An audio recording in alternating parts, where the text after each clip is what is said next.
Hola, bienvenido a un episodio más del podcast La Ciencia de la Pérdida de Peso.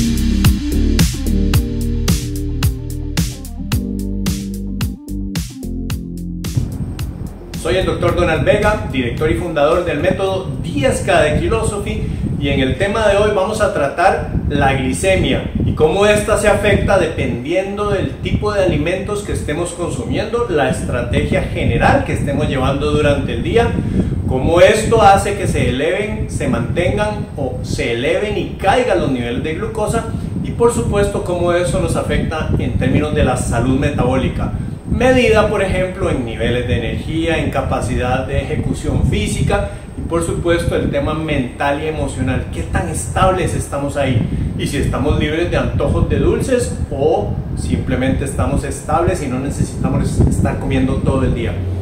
Bien, vamos a utilizar tres gráficos que representan cada uno a personas diferentes. El gráfico 1, el gráfico 2 y el gráfico 3 están diseñados siempre con un rango normal de glucosa o glicemia que está determinado entre 70 y 100 miligramos por decilitro, medidos con la siguiente unidad, miligramos por decilitro. Entonces aquí precisamente estamos poniendo 100 a 70 en los tres casos, y en este eje estamos determinando tiempo transcurrido durante el día para poder tener una idea de cómo se desarrolla en esa línea de tiempo las diferentes reacciones dependiendo de lo que estemos comiendo. El gráfico número 1 es representativo de una persona que está superando por mucho su capacidad de absorción y manejo de carbohidratos, es decir, está superando su tolerancia a carbohidratos, con una consecuencia que estamos a punto de ver. Generalmente estas personas comen bajo en calorías, bajo en grasas y múltiples veces al día, ya sea porque se los mandan a que así sea o porque su cuerpo se los está exigiendo, y vamos a descubrir exactamente por qué pasa eso. Asumamos que aquí empezamos a las 6 de la mañana y la persona pues tiene un cierto grado de glicemia. Generalmente esas personas tienden a tener glicemias más altas en ayunas, y bueno, ya sabemos que la prescripción especialmente de pastillas hipoglicemiantes se dan para personas que están en rango prediabético y para personas que están en rango diabético, y no necesariamente esa persona va a estar ahí, pero sí tienden a tener glicemias más elevadas en ayunas. Ahora, ¿qué pasa? Esta persona se levantó y desayunó un yogur light con cereal, con avena y posiblemente un jugo de naranja. Si hacemos un análisis un poquito más objetivo de qué está contenido en estos alimentos, si así los queremos llamar, es simplemente carbohidratos en muy alta cantidad. Por ejemplo, el yogur, cuando viene light, se le ha quitado la grasa, permanece parte de su proteína y generalmente vienen endulzados o vienen con frutas. Si hablamos de cereales, avena, granolas por ejemplo, ellos son altos en carbohidratos. Si le metemos además alguna fruta o jugo de naranja, todavía peor si es procesado y con azúcar, entonces ahí tenemos un ingreso agresivo de glucosa hacia nuestro cuerpo, y vamos a ver qué es lo que sucede. Inmediatamente se experimenta un pico de glucosa. Si esto es 70, esto puede andar por el orden de 190, 180, 170. ¿Y qué pasa cuando el cuerpo detecta que hay una elevación en los niveles de glucosa? Inmediatamente responde generando insulina. Recordemos, la insulina tiene la función de mandar a estabilizar la glucosa y ubicarla nuevamente acá. Y esto lo explico más a profundidad en un video de un capítulo anterior que habla de cómo hacemos para bajar grasa abdominal. Por favor vaya y lo ve, porque ahí está toda la información. Pero bien, aquí en el momento en que la persona experimenta esa elevación agresiva de glucosa en sangre, el cuerpo libera grandes cantidades de insulina porque estamos en un estado de emergencia. En ese momento la insulina cumple su función, manda a guardar el excedente de glucosa que está por encima del límite superior, todo esto de acá, y lo manda a guardar a dos lugares, al músculo y al hígado. Pero si esa es una persona sedentaria que suele no hacer ejercicio y además el día anterior comió tanta cantidad de carbohidratos que sus reservas de glucógeno, o sea, la glucosa ya encadenada en el músculo y en el hígado, está a tope, entonces esa persona no tiene mucho espacio en donde meter esa energía en forma de glucosa.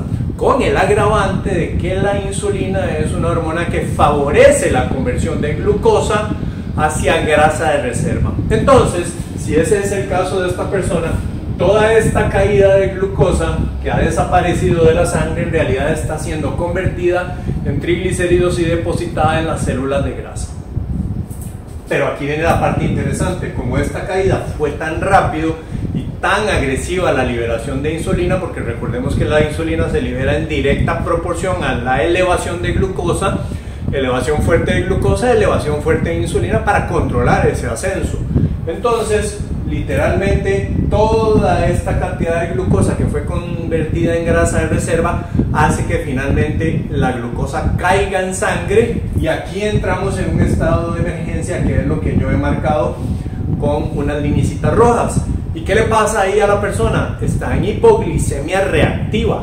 Vamos, cuando yo me gradué de nutrición, mi tesis fue con un equipo de fútbol y hablaba yo de la reacción conocida como hipoglicemia reactiva, pero me llamó la atención que el jurado, cuando mencioné eso, el comentario que hicieron fue como, sí, pero eso nunca lo vemos en realidad en los pacientes. Y ahí fue donde para mí fue un shock, porque yo lo veo todo el tiempo con la gente y ya les voy a explicar cómo es que eso se manifiesta. Y tuve la sensación, ¿verdad?, en ese momento como que estábamos hablando del monstruo del lago Ness. Todo el mundo ha sabido, todo el mundo ha escuchado hablar de él, pero nunca nadie lo ha visto. Y no, en realidad eso es lo que mucha gente vive todos los días, todo el día. Y esa hipoglicemia reactiva se llama reactiva porque cayó agresivamente la glucosa en sangre. Recordemos, se mandó a guardar en forma de glucosa en músculo y en hígado, pero mucho de esto se convirtió en grasa de reserva.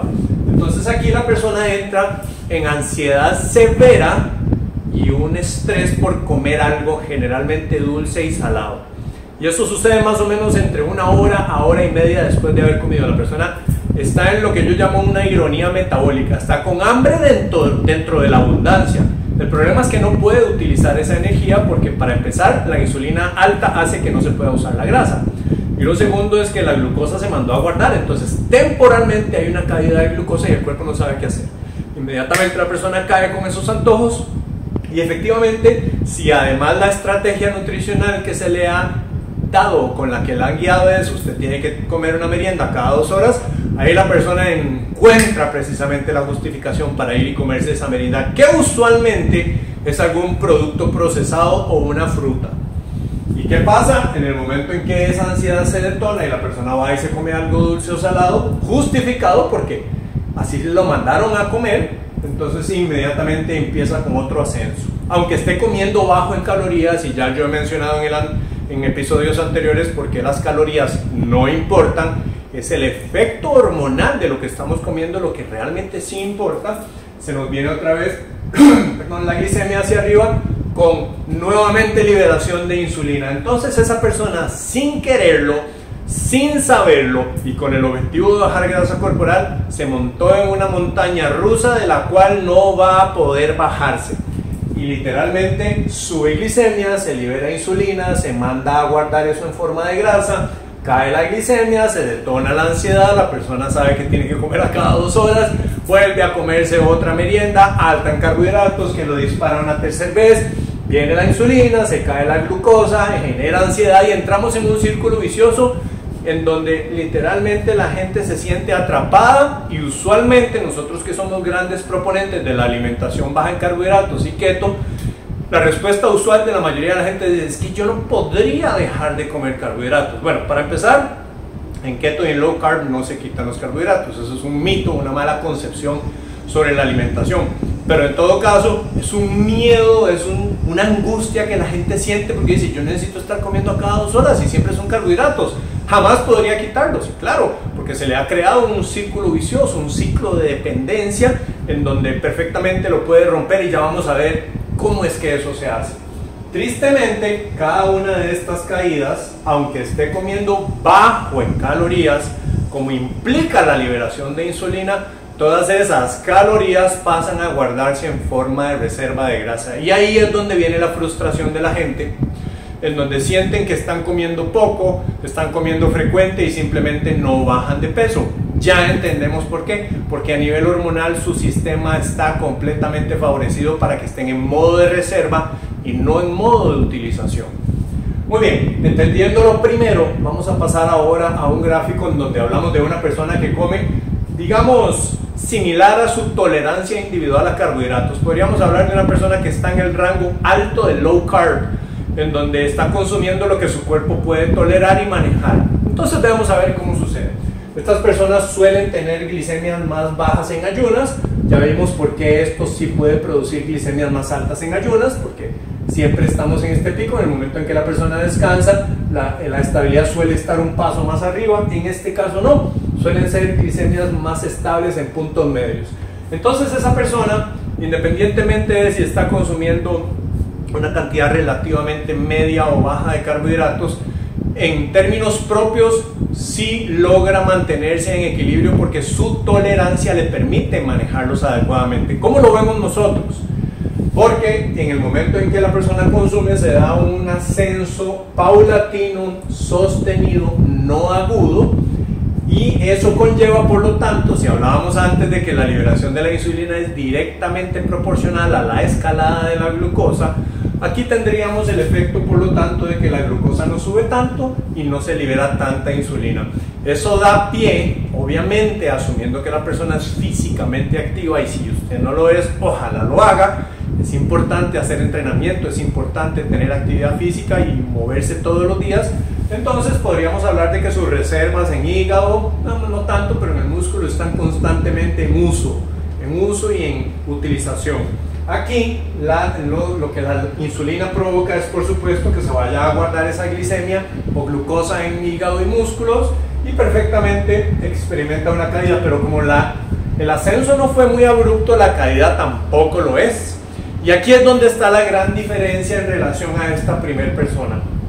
Esta persona, como no llega a estar por debajo de los niveles inferiores, entonces simplemente no detona la necesidad de estar comiendo cosas dulces y saladas, que son por lo general altísimos en carbohidratos, son ultraprocesados y altos en azúcares, ¿verdad? Azúcar no necesariamente significa que son dulces. Por ejemplo, el arroz, la papa son altos en azúcares, aunque no son dulces. Azúcares significa que se convierten en glucosa en sangre. Entonces esa persona no está consumiendo gran cantidad, no con mucha frecuencia, está comiendo unas 3 veces al día, y esta persona entonces en el momento en que come experimenta un ascenso, en el momento en que no está comiendo alcanza estabilidad y después vuelve a comer. Aquí lo importante, como en este caso, es que si esta persona empieza a comer 5 o 6 veces al día, aunque sea low carb, en realidad no le está dando descanso a su cuerpo y está en continua liberación de insulina. Y este gráfico podría verse más repetido en el tiempo, es decir, en vez de tener 3 picos, podríamos tener 6 picos, aunque no de esta magnitud, pero siempre picos. Y si constantemente estamos sometiendo al páncreas a liberar insulina para manejar cargas de carbohidratos, ahí es donde podemos detonar la resistencia a la insulina, que es el temido primer paso para la prediabetes y finalmente la diabetes, que en realidad es un continuo. Y en este caso, aquí tenemos una persona que está favoreciendo ya la resistencia a la insulina. Tristemente, la industria a eso nos mueve, pero no es la forma correcta en cómo el ser humano debería estar comiendo. Y esto conduce rápido. Y el tema es que rápido no necesariamente significa que es en un año. De hecho, es 10 años más o menos lo que tarda en evolucionar el desgaste y alteración de este sistema hasta que finalmente la persona empieza con prediabetes. Entonces tenemos que tener claro que el hecho de que yo haga esto no me va a matar un día, pero si yo lo hago todos los días de mi vida, entonces ahí es donde empiezo a afectar mi fisiología. Y no es que no haya vuelta atrás, porque nosotros lo vemos con pacientes todo el tiempo que revierten diabetes tipo 2, pero ¿para qué llegar hasta allá si ni siquiera quisiéramos estar ahí y sabemos cómo no lograrlo? O cómo lograr no llegar ahí. Este es el tercer paso que vamos a hablar.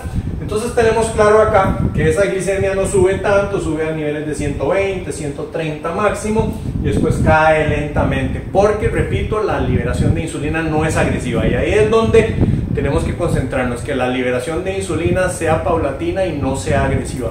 Y el tercer gráfico habla de una persona que está low carb, en el rango bajo, o con la alimentación cetogénica o keto, que ese es mi caso. Entonces les voy a mostrar 2 gráficos completamente diferentes, pero que representan a una persona que está en alimentación keto.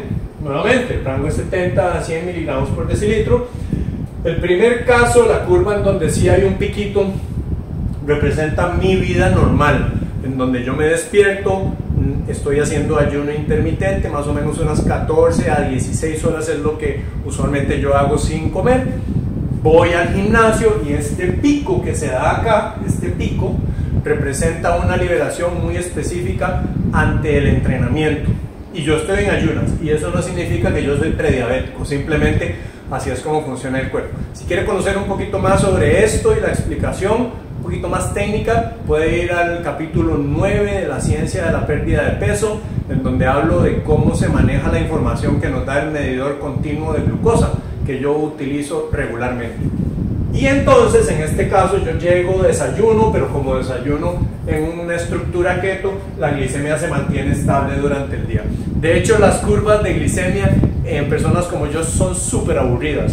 O sea, no hay mucha acción, mucho movimiento, pero aquí viene una gran ventaja. Y esto es una persona que no hizo entrenamiento, simplemente se levanta en ayunas y tiene niveles glicemia punto medio y ahí se mantienen durante el día. ¿Cuál es la gran ventaja de esto? Que todavía es superior a esto.